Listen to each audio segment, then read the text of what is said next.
시청자 여러분 안녕하십니까. 지금부터 저녁의 안보정도를 시작하겠습니다.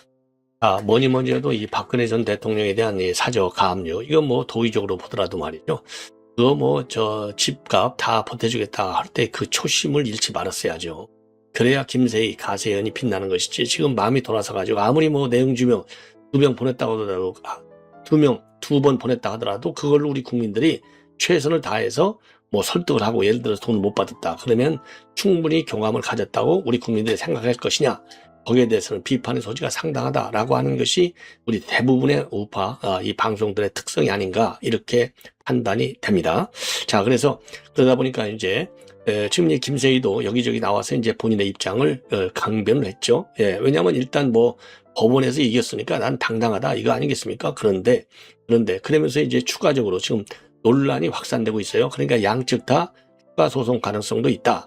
그리고 또 그 가능성을 있다가 아니라 하겠다라는 그런 의사표명까지 있는 것으로 알려지고 있습니다. 자, 그래서 지금 이 시간에는 이제 그동안에 이제 김세희 입장은요, 이미 가처분 신청이 다 받아들여졌고 우리 국민들이 너무나 잘 알고 있죠. 자, 그리고 이제 박근혜 전 대통령 측 입장도 많이 알려져 있어요. 더군다나 이제 강용석이가 말을 했잖아요. 김세희가 이건 잘못됐다, 이런 식의 이 강용석의 발언이 있었지 않습니까? 예. 자, 그런데 이제 강용석의 발언에 이어서 강용석 변호사가 이제 일종의 반전의 기회를 만들기 시작한 거예요. 예. 자, 그런데 거기에 대해서 이제 이어서 이동찬 변호사가 이제 한 방을 날리고 있습니다. 이거 완전히 잘못된 것이다, 이거죠. 그래서 지금 인세 지금 10억이 이제 그게 쟁점이잖아요. 구두 약속이 있었느냐 없었느냐 이거 아니에요. 김세희는 없었어, 이렇게 하는 것이고, 지금 이동찬 변호사는 무슨 소리야, 다 확실하게 있었는데, 자, 이렇게 해서 추가적인 지금 소송 제기하겠다, 민형사소송까지 제기하겠다, 이런 입장이 나오고 있어요. 그래서 지금 이제 강용석 변호사의 이제 강용석 변호사는 이제 그 당시 내용을 잘 알으니까 그 얘기를 한 것이고, 그러고 지금 요 이동찬 변호사는 이제 앞으로의 법률 대응 요거를 얘기하고 있는 것이죠. 자, 그래서 이게 이제 앞으로 말이죠, 더 큰 논쟁이 될 수밖에 없다. 자, 그래서 이제 지금 이제 강용석 변호사의 경우에는 이제 필요하면 자기가 이제 법원에까지 가서도 이제 진술하겠다, 이런 의사까지도 명확하게 내놓고 있는 겁니다. 자, 그래서 요 내용을 자세히 말씀드리고, 그 다음에 지금 이진숙 위원장의 출마 여부가 지금 정치권에서는 뜨거운 감자 중에 하나로 돼 있어요. 그래서 이제 뉴델리에서 여론조사를 해봤더니 대구시장에서도 압도적으로 1위고요. 대구하고 경북도가 합쳐졌을 경우에서도 압도적 1위를 달리고 있다, 이런 여론조사가 나오고 있는데, 지금 정치권에서 흘러다니는 얘기들을 쭉 들어보면 꼭 대구시장만이 아니라 대구시장에 누군가 현역 국회의원이 나갈 경우에는 보궐선거에도 관심이 있다, 이렇게 나오고 있고요. 이미 대구시장의 경우에는 이제 홍준표가 그만뒀기 때문에 공석으로 돼 있어요. 아무나 나갈 수 있습니다. 그래서 주호영, 추경호가 이미 이제 그 출마 선언을 한 상태고, 그리고 이제 경북지사 선거에는 이미 이제 이철우 현 이선에 3선 도전하겠다 입장을 내놨고요. 그리고 이철우 현 도지사의 경우에는 전국 도지사 이 평균 실력에서 1위를 연속해서 달릴 정도로 엄청 좋은 평가를 받고 있어요. 그리고 지지세도 제일 단단한 걸로 알려지고 있습니다. 여기에 경북지사 출마를 선언한 사람들이 김재원 최고위원하고 최경환이가 있고요. 여기에 이어서 지금 이번에는요, 현 포항시장인 이강덕 시장이 이제 포항 3선까지 했기 때문에 시장으로서는 이제 더 이상 출마할 수가 없잖아요. 그러다 보니까 이제 경북지사로 발을 바꿨어요. 그래서 경북지사 출마를 선언했습니다. 여러분들 잘 아시다시피 김재원 최고나 그런 게 이철우 지사나 김재원 최고, 그 다음에 지금 최경환 장관, 이런 사람들은 너무나 잘 알고, 이강덕 포항시장도 나름대로 인지도가 제법 있습니다. 그래서 이제 포항, 그러니까 3선 했잖아요. 그리고 저도 이제 종종 보도해드리는데, 백악관에 가서까지 철강산업, 포항은 이제 포항 이꼴 철강 아니에요. 철강가세에 올리지 말아라 라고 해서 1인 시위까지 할 정도로 투쟁 정신도 확실해요. 그리고 이제 이분은 이제 평생 경찰 공무원으로서 아주 대성공을 하신 분이죠. 자, 그래서 이강덕 시장이 일종의 이제 이 다크호스로 지금 등장하는 것이 아닌가. 그래서 이 언더독이라고 그러잖아요. 이제 판을 뒤집을 거냐 말 거냐, 이 관심 포인트가 되는 부분이 아닌가, 이렇게 생각이 들어요. 네, 그래서 이강덕 포항시장 이제 새롭게 출마했기 때문에 여러분들께서 잘 모르실 것 같아요. 네, 그래서 제가 조금 상세하게 보도를 해드리도록 하겠습니다. 그 다음에 이제 여권 동향을 말씀을 드리겠는데요. 여권 동향. 이건 뭐냐? 우선요, 지금 이제 이 합당 문제를 가지고 지금 민주당이 내전 상태에 빠졌는데 뭐 제일 큰 내전이 아니냐. 그래서 지금 합당 문제, 지금 이제 이 정청래의 경우는 아이 그렇게 하기 싫으면 관둬다 안 할래. 지금 이렇게까지 나오고 있어요. 그 정도로 굉장히 뜨거운 감자 정도가 아니죠. 핵폭탄이 터진 거예요. 핵폭탄. 아니 정청래 대표가 나 안 할래 이런 거 봤어요? 끝까지 그거 하잖아요. 그래서 1인 1표제 대의원하고 권리당원 이것까지 두 번 딱 해가지고 제소해가지고 통과를 시킬 정도로 강한 추진력이 있는 사람이에요. 예. 그 추진력이 이제 민주적이냐 비민주적이냐 이제 이런 문제는 있을 수 있지만 여하간 레디 고 하면 그냥 가는 선수인데 일단 이 합당 문제를 그렇게 당원들이 싫어한다면 나 안 해도 돼 이렇게 나갔거든요. 그러니까 당원 투표로 붙여버릴래 했는데도 이게 역풍이 계속 커지니까 아이 그럼 나 안 하고 안 할래 이거를 뭐 진짜 안 한다는 말은 아니고 열불이 나니까 안 할래 해가지고 이제 오히려 지지자를 확장하는 이런 전법이라고 저는 보는데 이 정도로 이게 큰 문제가 됐는데요. 드디어 이제 강북구가 또 오늘 폭탄을 던졌습니다. 자, 이 정청래대가 특정 방송 좌표 찍기가 어디겠어요? 정청래 가보면 뭐 거의 김호준이 가잖아요. 그리고 이제 전화번호를 깠다 이겁니다. 그 사실 여부는 제가 확인을 아직 못했습니다. 예. 자, 그래서 근데 뭐 강북구가 얘기하니까 사실이라고 봐야 되겠죠. 그 이유로 지금 이 문자가 2만 개가 왔다.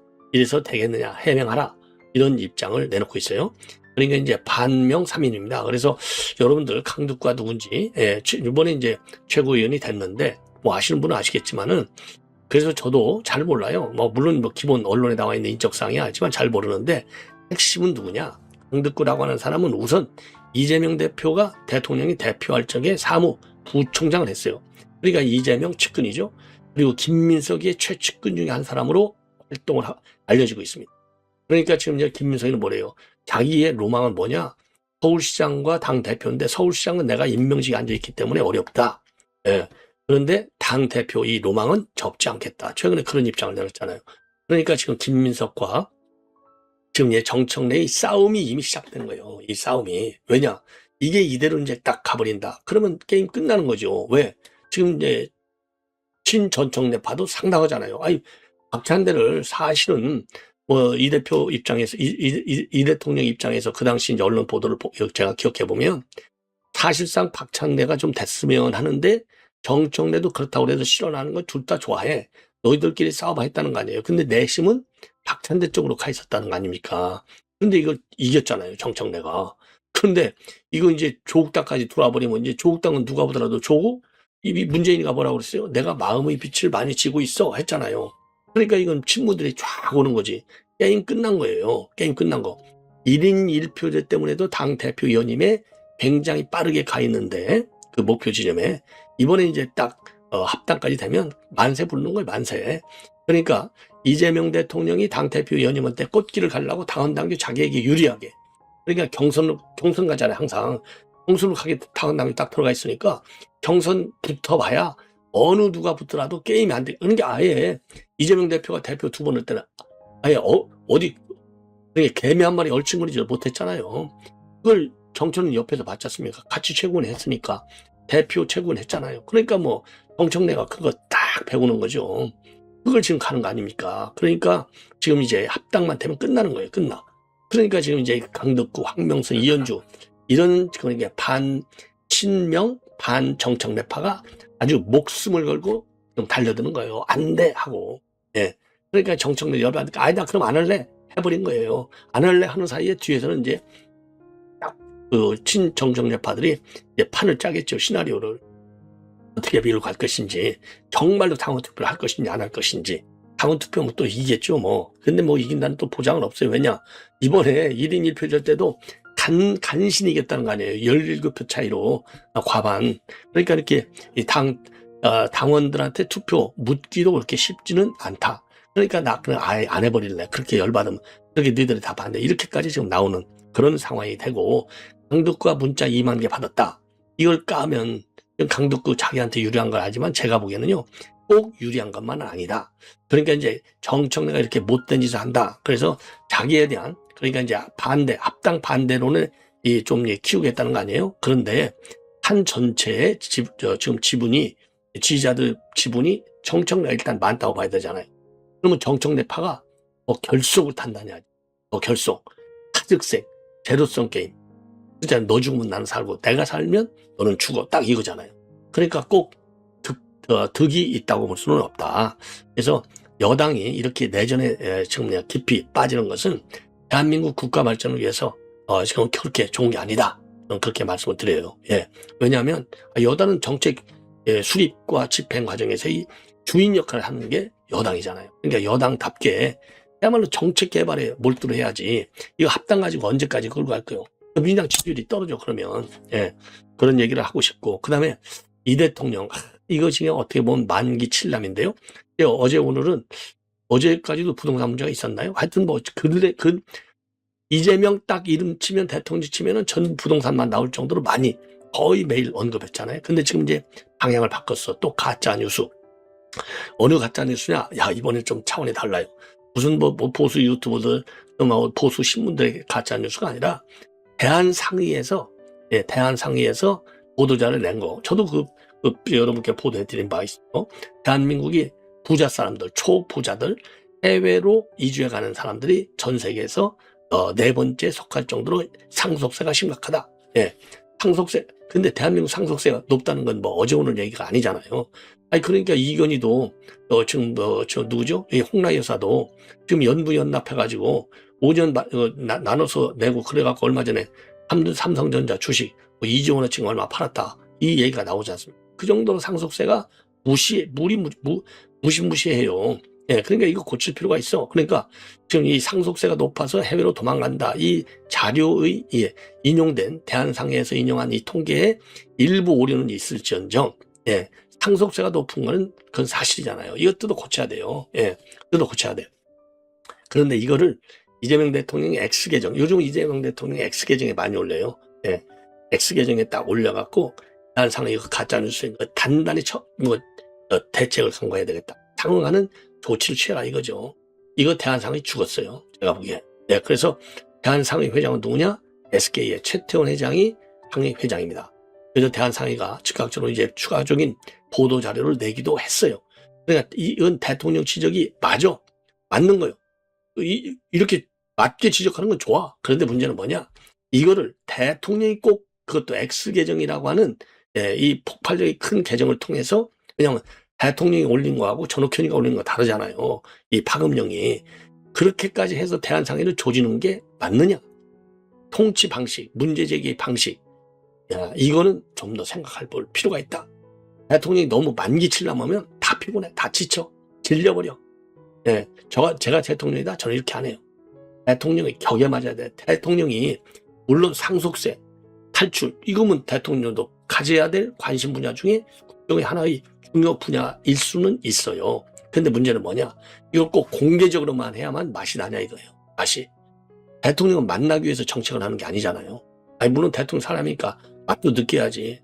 고통도 느끼지만 즐거움도 느껴야지. 예. 내가 지금 대통령인데 얼마 안 되니까 한마디 하면 일사불란하게 가는 거. 아니 좋죠. 그러나 대한민국에 격이 있다. 대한민국은 이제는요.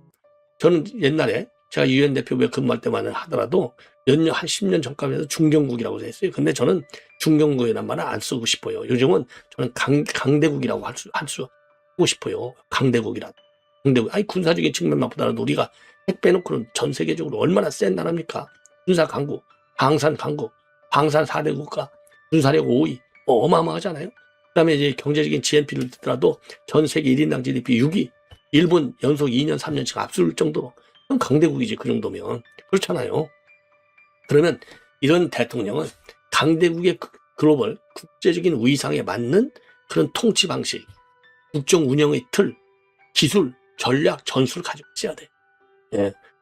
대한상공회의소, 무지개급, 대한민국 4대, 5대 경제단체 중에 하나예요. 예. 대한상공이 엄청 커요. 그렇잖아요. 여기 제일 큰 거, 전경련 있잖아요. 전경련. 그다음에 무역협회, 대한상의, 중소기업중앙회, 중소기업중앙회가 5위인가요? 하여튼 대표적인 그 경제단체예요. 5대 경제단체 중 하나가 대한상의 회장. 그러니까 SK 회장이 거기 가서 하고 있잖아요. 이거 그러니까 큰 단체인 것만은 맞아.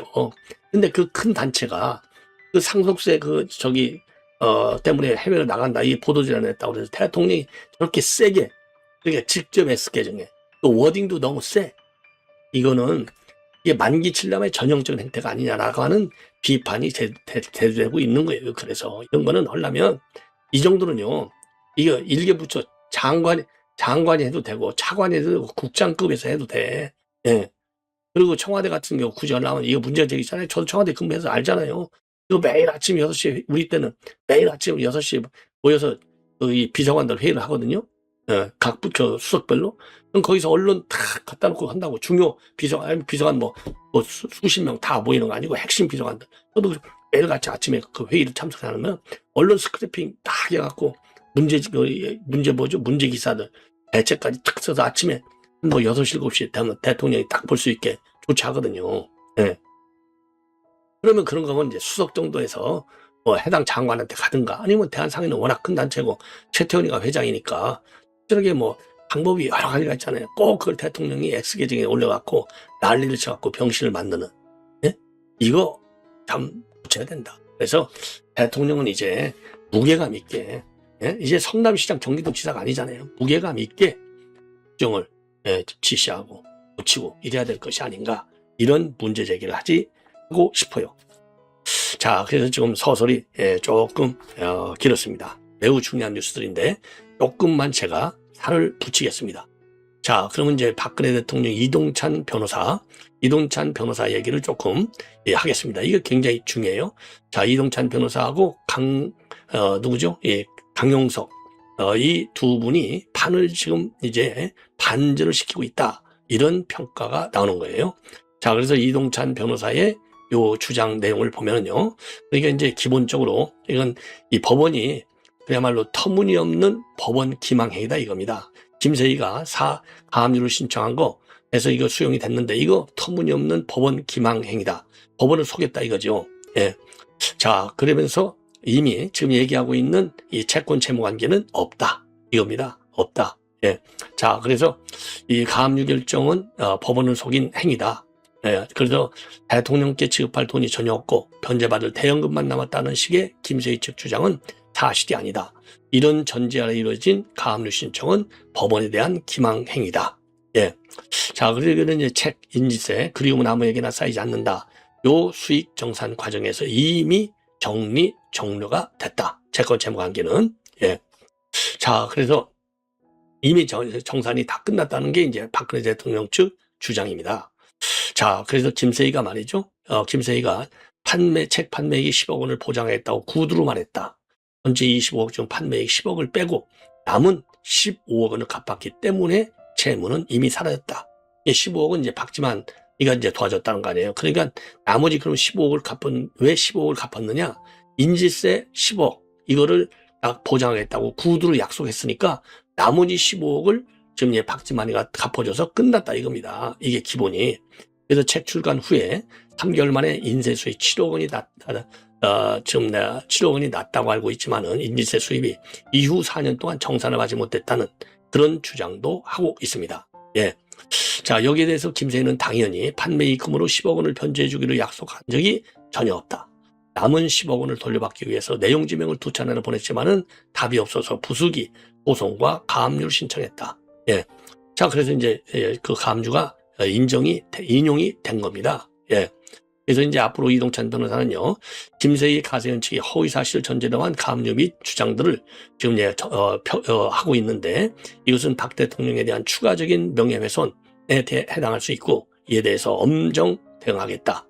그리고 구두계약 여부, 책 인세 정산 내역, 실제 대여, 그리고 상환 구조 등은 본안 소송에서 증거조사와 증언으로 가려질 문제다. 이렇게 밝히고 있습니다. 자, 그래서 말이죠. 이제 앞으로 요 책과 관련해서 말이죠. 인쇄 수익, 그리고 판매 부수, 그리고 출판 관련 자료, 이런 거를 전부 다 까달라. 이렇게 강하게 지금 제기를 하고 있습니다. 네.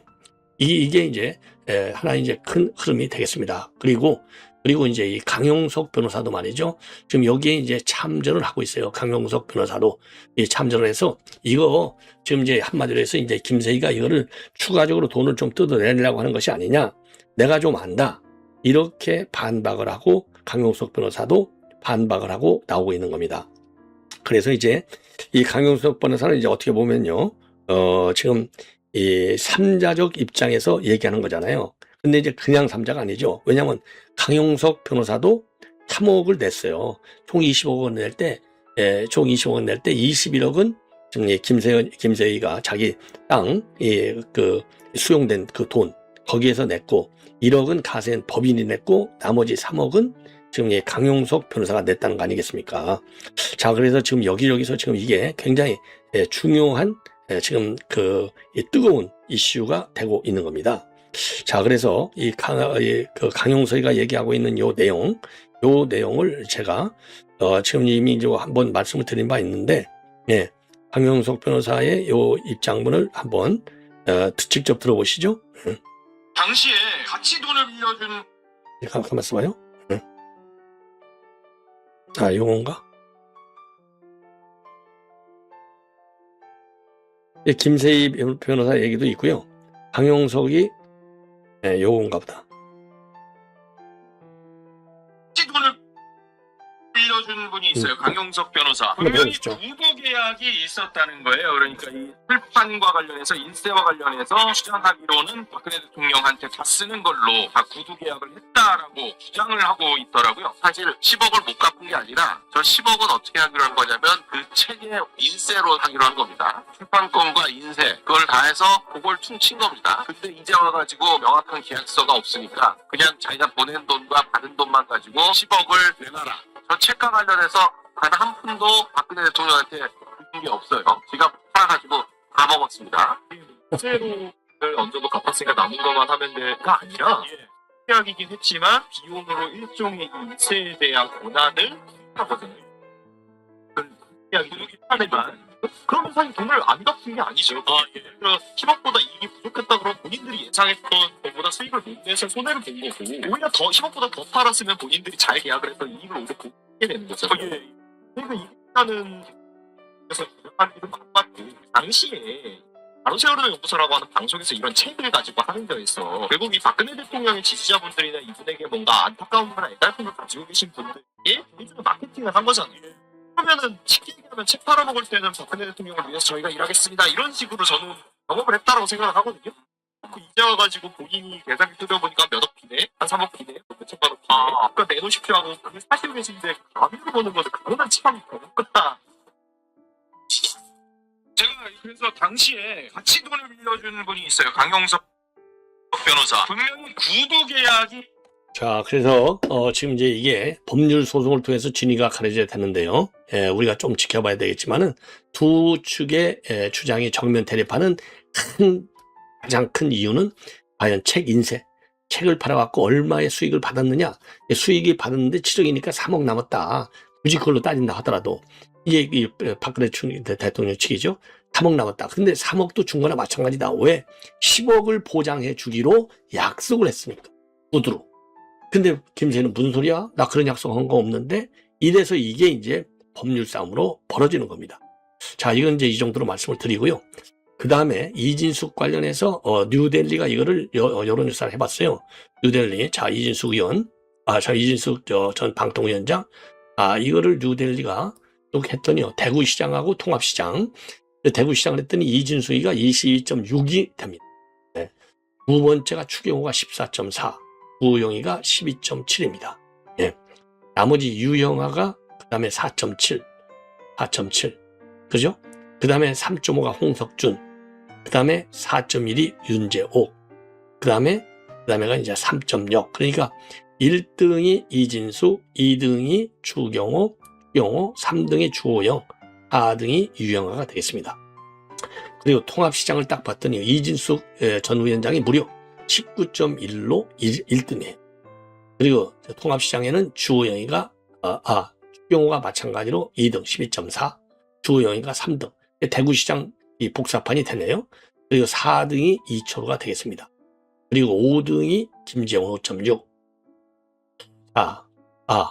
그러니까 2차로 다음으로가 5등이 최경환, 그리고 6등이 김재원, 그리고 7등이 윤재옥, 이렇게 되겠습니다. 예. 자, 그러니까 이제 이게 압도적으로 말이죠. 압도적으로 지금 이진숙 위원장이 1등을 달리고 있는 상황이 되는 겁니다. 리서치 웰, 여론조사 기관은 리서치 웰이 되겠습니다. 자, 그래서 이거는 뭐 설명이 이거는 필요 없죠. 여러분들 너무나 잘 아시는 거니까. 그런데 여기서 이제 그러면 가상 대결 해봤어요. 김부겸하고 김부겸 총리하고 가상 대결 했더니 이진수가 붙으면 43.1대 김부겸 전 총리는 35.6, 추경호가 김부겸 총리하고 붙으면 39.7대 34.5, 주호영하고 붙으면 주호영이가 36.3대 34.4. 그래서 김부겸 전 총리한테는요, 주호영 의원의 경쟁률이 제일 세다, 이렇게 볼 수가 있네요. 예. 그건 지금 이제 그만큼 이제 보수의 심장이니까. 그런데 이제 김부겸 전 총리가 이 정도 나온다, 보수 심장에서 대단한 지지율이라고 보여집니다. 예. 자, 이 정도로 해서 말씀을 드리고, 그 다음에 이제 이강덕 포항시장과 관련된 뉴스를 여러분께 말씀을 드리겠는데요. 이강덕 포항시장은요, 기본적으로 완전히 경찰 출신입니다. 경찰 경력 30년, 포항 출생이고 대구 달성고등학교 경찰대학 1기로 되어 있고요. 공부를 많이 했네요. 이분은 고려대학에서 경찰대학원을 나오고, 그리고 동국대에서 박사과정을 수료를 했습니다. 예.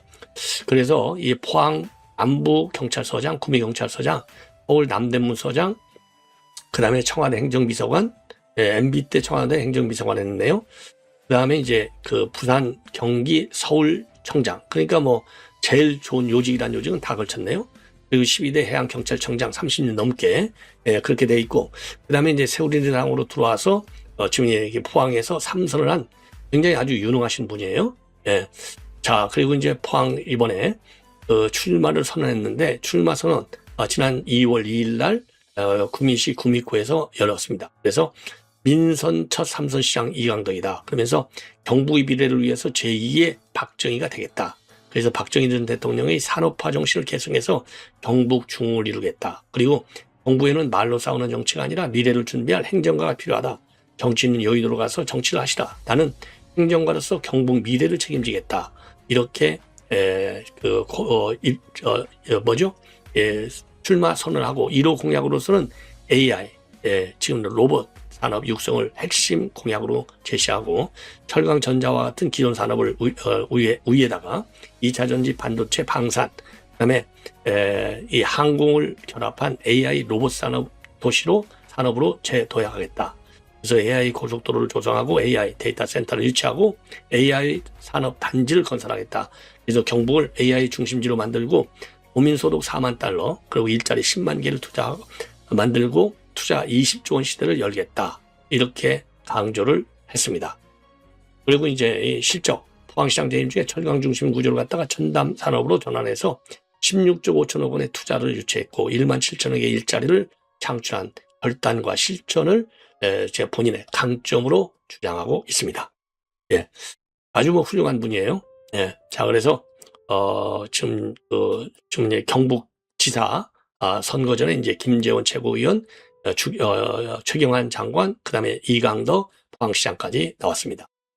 자, 그리고요, 지금 아까 제가 지금 보도해 드렸는데, 이거를 보면 여기에도 지금 여기 아까 말씀드린 이강덕 포항시장 2.9%가 됩니다. 근데 아직 그제 2월 2일 날 했는데도 그래도 2.9까지 나온 거 보면, 윤재옥 지금 이제 출마자는 3.3이잖아요. 이거 굉장히 참 높은 그런 수치가 아닌가, 이렇게 생각이 됩니다. 신상품이. 예.